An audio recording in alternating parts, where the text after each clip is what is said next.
As we said, this was only one of many shootings. So now for a look at some of the others, here's ABC 13's Charlie Etzedy live in the studio.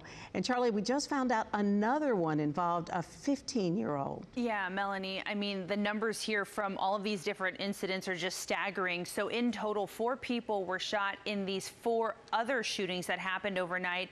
And I'm about to detail some of those incidents, including a teenager who survived, but sadly the 3 others that were shot overnight did not. So these are all the locations here up on your screen of the shootings that happened over the last several hours. And like you said, in a matter of 8 hours is when all of these incidents happened. So the first one happened at 9:30 last night over on FM 1960 and Stubner Airline. We've learned from HCSO that a 15-year-old boy was shot in the buttocks during a gathering in an apartment parking lot. So he is recovering this morning, so that is some good news. No details yet on a possible suspect. Then a few hours later at 3 a.m., 2 HPD patrol officers found a man between 25 and 30 years old shot to death inside of a car located on Neal Street near Howard. Right now, investigators think he may live in that area and also say it's possible a passenger who may have been inside the car may have pulled the trigger.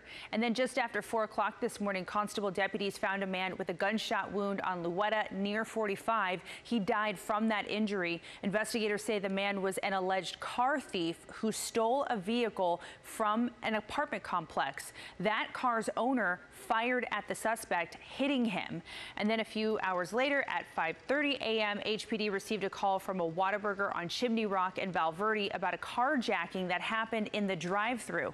Officers found a man shot inside of a car further down Valverde, and here's a live look at that scene. So we know that person who was shot did die at the hospital, and we talked to Houston City Council member Edward Pollard, who said a total of 3 people were involved in this. My biggest thing is making sure that we're responsive to the neighborhood's concerns.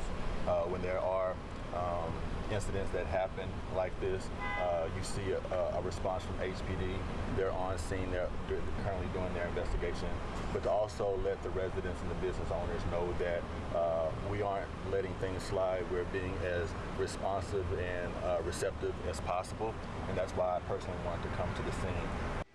So needless to say, a pretty violent night all across our city. And so this morning we are checking for updates from investigators on all of these different cases to try to determine if there's any suspect information or descriptions, things like that. So of course, we will keep you updated, Melanie. Boy, as you said, just a staggering number of deadly shootings last night. Unbelievable. Thank you, Charlie.